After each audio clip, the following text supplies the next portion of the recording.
Before I get started with this video, and this is going to be one of the best triple P's I do all year. As a matter of fact, it might be a candidate for triple P of the year, not only because of the length of the video, but because of the context behind it. But before I get started with this, I have to give a huge shout out to Lisa Cabrera, because she actually did a video about this same exact thing that I'm talking to you about right now. And if you follow her on YouTube, then you have already heard her take about this.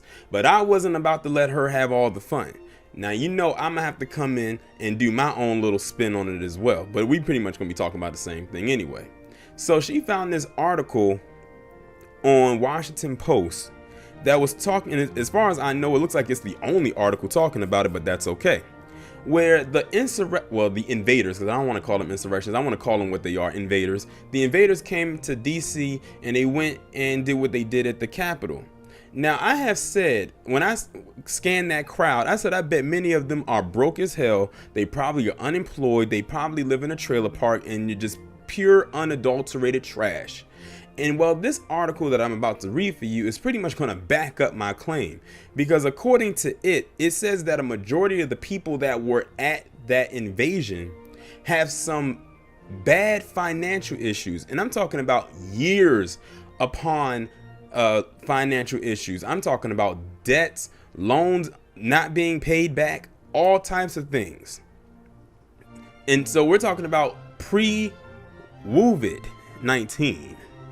So they can't even use that as an excuse. And I had said, it was so predictable. I said, I bet you that many of them are broke, but they have the nerve to wag and point that finger of judgment at black people and tell us what we need to do and how we need to pull ourselves up by our bootstraps. Yet they managed to find many holes in their schedule about the size of a donut in order to take their ass down to the Capitol and do what they did, knowing that many of them are broke as all hell. But that was more important. But they want to talk to us about priorities. So that was my introduction.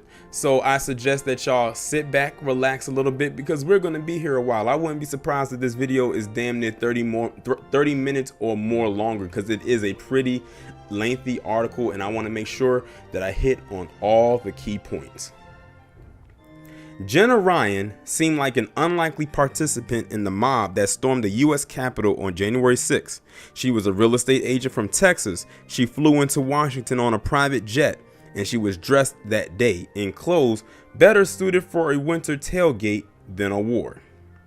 So she basically saying she came there dressed like she was going to some kind of event that was outside of what she was there for. She decided to still dress like she was bougie as shit. Yet Ryan, age 50, is accused of rushing into the Capitol Pass, broken glass, and blaring security alarms, and according to federal prosecutors, shouting "Fight for freedom, fight for freedom." But in a different way, she fit right in.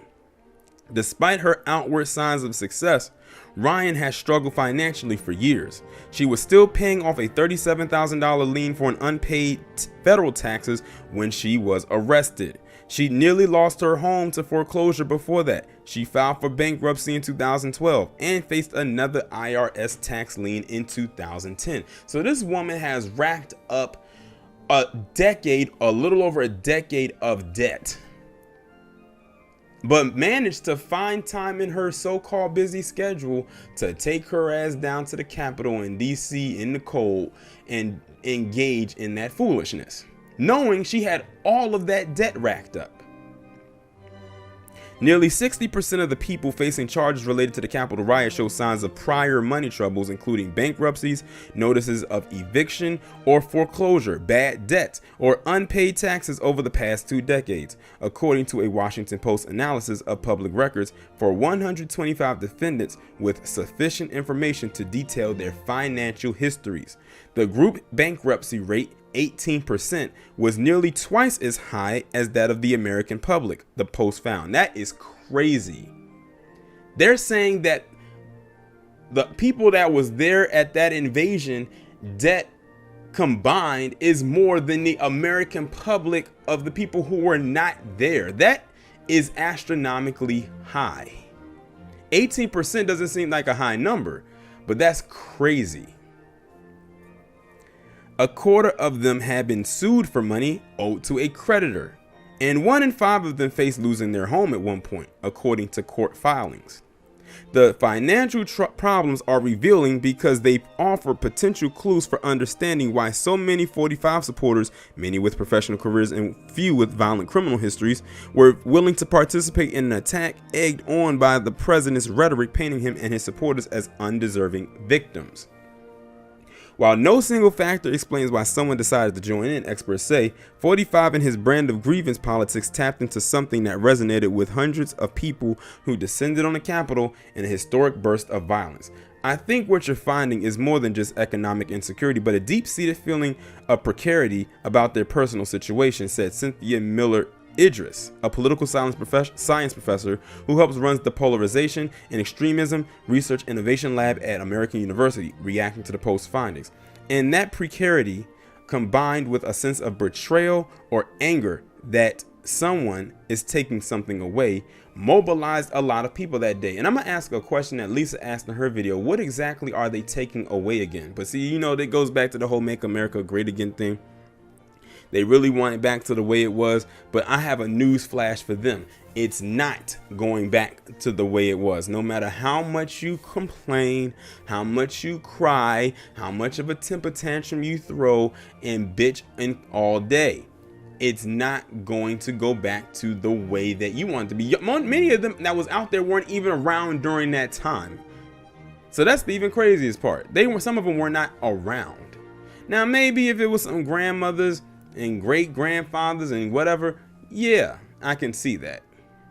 But the majority of them were born probably in the 70s, 80s, 90s, hell, even the early 2000s. So they wouldn't know what that time period was like. They only heard about it. And it's something that was probably told to them about that time that they love so much that they want to go back to. The financial missteps by defendants in the invasion range from small debts of a few $1,000s more than a decade ago to unpaid tax bills of $400,000 and homes facing foreclosure in recent years. Some of these people seem to have regained their financial footing, but many of them once stood close to the edge. Too bad they didn't walk or leap off that edge. Ryan had nearly lost everything, and the stakes seemed similarly high to her when she came to Washington in early January. She fully believed 45's false claims that the election was stolen and that he was going to save the country, she said in an interview with the Post. But now, facing federal charges and abandoned by people she considered fellow patriots, she says she feels betrayed. I bought into a lie, and the lie is the lie, and it's embarrassing, she said. I regret everything. Remember how I told y'all back in 2016 that they would regret this? I said it wouldn't be today, it won't be tomorrow, it may not be next week, but it'll be in the future. I think now the nail is finally embedded into the coffin, and it's just waiting to be lowered into the ground and have the dirt tossed on top of it and a gravestone placed right there. The FBI has said it found evidence of organized plots by extremist groups, but many of the people who came to the Capitol on January 6th, including Ryan, appeared to have adopted their radical outlooks more informally, consuming baseless claims about the election on television, social media, and right-wing websites. The poor and uneducated are not more likely to join extremist movements, according to experts. Two professors a couple years ago found the opposite. In one example, an unexpectedly high number of engineers who became Islamist radicals. In the Capitol attack, business owners and white-collar workers made up 40% of the people who accused of taking part, according to a study by the Chicago Project on Security and Threats at the University of Chicago. Only 9% appeared to be unemployed. The participation of people with middle and upper, what's so crazy? They said unemployed. I don't care if it's 9% or 90%. The fact of the matter is, when it was, and I hate to even mention them, but I'll bring it up for the context purposes. When they said BLM was out there protesting, remember how they kept saying, oh, they need to go to work, they need to get a job, they need to stop protesting on the streets. Meanwhile, you had some out here that are unemployed and up to their nose in debt. They are drowning in debt, but we see where their priorities are. But they got the nerve to sit on their hands all day and talk shit about us. Let's see, where did I leave off of? Okay, it says the participation of people with middle and upper class positions fits with research suggesting that the rise of right-wing extremist groups in the 1950s was fueled by people in the middle of society who felt they were losing status and power, said Pippa Norris, a political science professor at Harvard University who has studied radical political movements.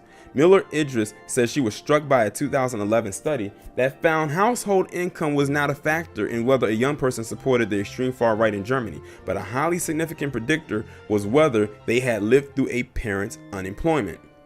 These are people who feel like they've lost something, Miller Idris said. Going through a bankruptcy or falling behind on taxes even years later could provoke a similar response.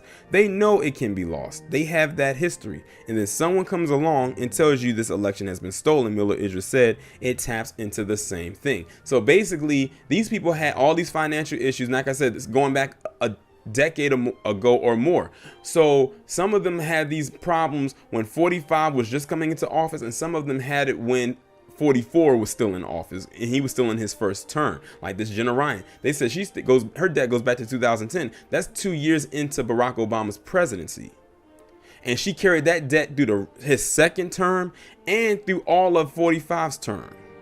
That's her problem. That is her issue. But it's something, but according to people like her and to everybody else, it's some phantom out there that is the reason as to why they are in the position they are in. And what happened was 45 played on those emotions, and that's what got the people riled up even more. 45's false claim about election fraud, refuted by election officials and rejected by judges, seemed tailored to exploit feelings about this precarious status, said Don Hader-Markle, a political science professor at the University of Kansas who studies political extremism. It's hard to ignore with 45's presidency that message that the America you knew and loved is going away, and I'm going to protect it, Hader-Markle said. They feel, at a minimum, that they're under threat. While some of the financial problems were old, the pandemic's economic toll appeared to inflict fresh pain for some of the people accused of participating in the invasion. A California man filed for bankruptcy 1 week before allegedly joining the attack, according to public records. Now listen to that. That guy filed Chapter 13. Was it Chapter 11? I want to say it's Chapter 11. I forget what chapter it is. I'm sure y'all will remind me in the chat or in the comments. This guy filed for bankruptcy a week before, and then the very following week, that's what he decides to do. Instead of getting his finances in order, this is where he decides to go out to and participate in. A Texas man was charged with entering the Capitol 1 month after his company was slapped with a nearly $2,000 state tax lien, and now he's about to be hit with even more. So now you have to pay more money after finding out you filed for bankruptcy, on top of the $2,000 tax lien that you already have. Several young people charged in the attack came from families with history of financial duress.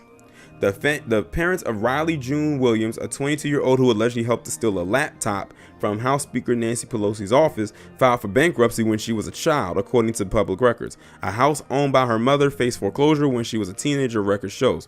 Recently, a federal judge placed Williams on home confinement with her mother in Harrisburg, PA. Her federal public defender did not respond to a request for comment. People with professional careers such as respiratory therapist, nurse, and lawyer were also accused of joining in.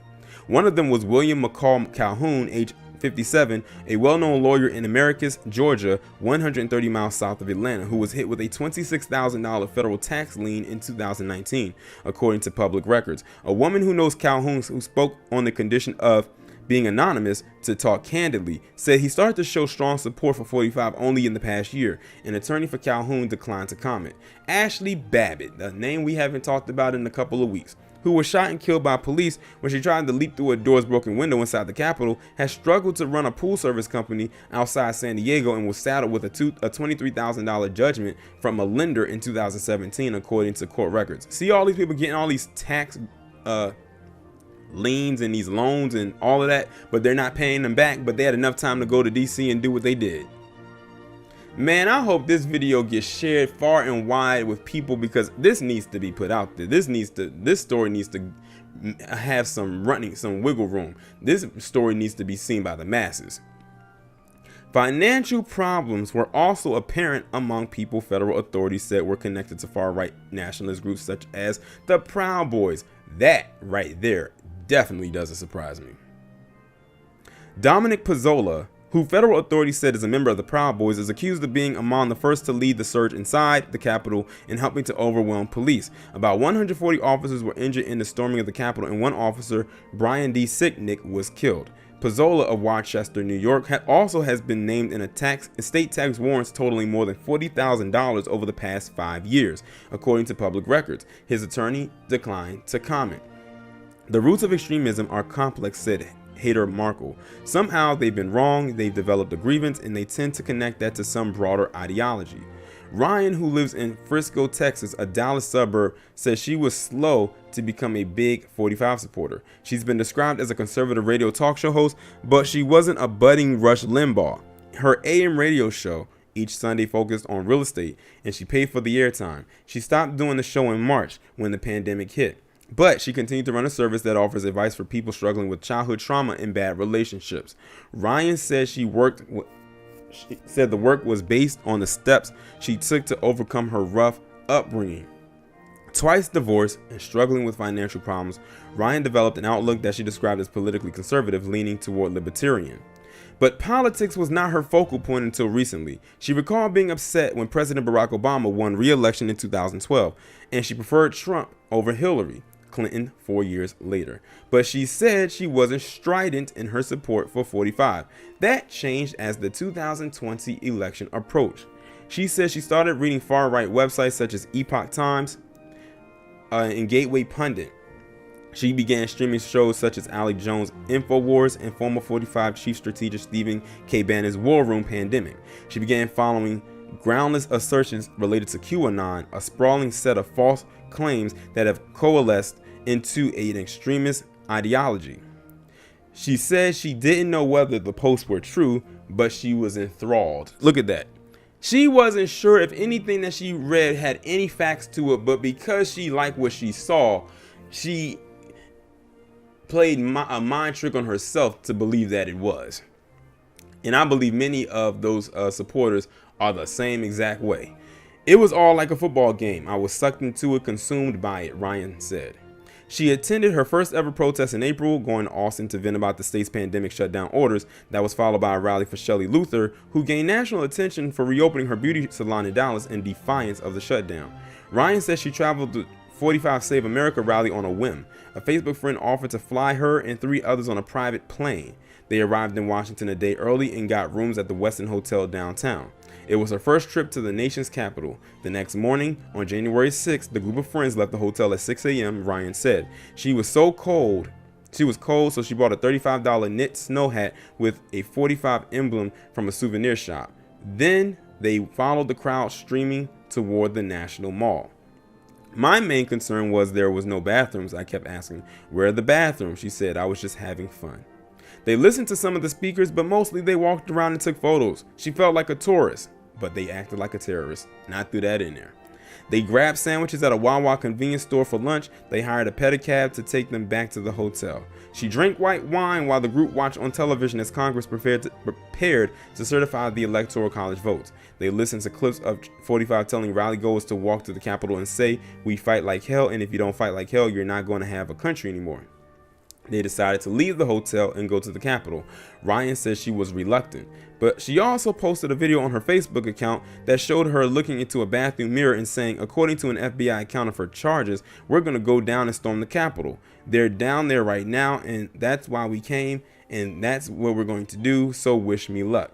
She live streamed on Facebook. She posted photos to Twitter. She got closer to the Capitol with each post. She stood on the Capitol steps. She flashed a peace symbol next to a smashed Capitol window. The FBI also found video of her walking down the stairs on the west side of the Capitol in the middle of a packed crowd, where she said into a camera, according to the Bureau, "Y'all know who to hire for your realtor, Jenna Ryan for your realtor." The FBI document does not state how long Ryan spent inside the building. She said it was just a few minutes. She and her new friends eventually walked back to the hotel. "We just stormed the Capitol," Ryan tweeted that afternoon. "It was one of the best days of my life." She set her own self up for that one. She really did. She said she realized she was in trouble only after returning to Texas. Her phone was blowing up with messages. Her social media post briefly made her the infamous face of the riots. The smiling real estate agent who flew in a private jet to an invasion. 9 days later, she turned herself into the FBI. She was charged with 2 federal misdemeanors related to the entering the Capitol building and disorderly conduct. Last week, federal authorities filed similar charges against 2 others on her flight: Jason L. Highland of Frisco, who federal authorities said organized the trip, and Catherine S. Schwab of Colleyville, Texas. Ryan remained defiant at first, and she clashed with people who criticized her online. She told a Dallas TV station that she deserved a presidential pardon. Then 45 left for Florida. Biden took office, and Ryan, at home in Texas, was left to wonder what to do with her 2 mini golden doodle dogs if she goes to prison. She should have thought about that before she went there. Not one patriot is standing up for me, Ryan said recently. I'm a complete villain. I was down there based on what my president said, stop the steal. Now I see that it was all over nothing. He was just having us down there for an ego boost. I was there for him. Ha! That's what you get. At least you realize that this is your wake-up call, but at this point it's too late. And the thing is, Jenna Ryan, don't feel bad. You're not the only one who got that day. All your other little compadres and the new friends that you made all got that moment. Y'all all got your wake-up call. It has all been leading up to this. Now you're stuck. Oh well. And that's the end of the article. Listen. It's not exactly 30 minutes, but it is lengthy. This right here might be one of my favorite triple P's that I'm doing so far, because these are some idiots. They are some dumb asses. Have all this debt, all these financial problems and everything like that, and you go down there and do what you did, and then still have the nerve to talk about how you're the moral compass of society and try to tell us what we need to do and what we have to get together and everything like that. And y'all have all of this going on. I think the thing that got me, that they said that combined with all the problems that they have, financial rise, that they toppled most of the American public. That is crazy. That part right there is what really got me throughout this entire article that I just read. But you know what? It's their fault. It is their fault that they are in this position, and they have no one else to blame but themselves. All I know is this: I, as a black man, was not down there. The only black man that was down there was that fool. I forgot what his name was. I did a triple P on him recently. Yeah, he's a dumbass, and he deserves what he gets as well. They all do. They all do. And now they really deserve it, because they knew that they had money problems, but put that on the back burner when it should have been in the front to go down there and do this, and didn't even get paid for their services, as far as I know. Like, damn, you could have at least said, look, is there a way that I can do this and get a little money under the table so I can pay off these loans that I've racked up, this debt that I've racked up for years? That's the other thing. These aren't debts that they just got that day or within the last month or couple of months. These are debts that many of them have racked up over the course of years, and they either are still paying them off, they stopped paying, or they never even began to pay. That Jenna Ryan chick, they said her debt started back in 2010. It is 2021. And she found the time to do this while having all of that debt. And here I am thinking that it was her private jet. It wasn't. It was her friend's private jet. She was just along for the ride. Her freeloading ass. Talking about she's a real estate. Ain't nobody checking for you and your real estate company. At least not anymore. I wonder what them Yelp reviews looking like. But I'm going to go ahead and end the video on that note. Like I said, share this video with as many people as you possibly can. Don't forget to like, comment, and subscribe. And if you haven't done so already, make sure you text that number that is pinned down in the comments below so you can receive notifications every time I upload a new video.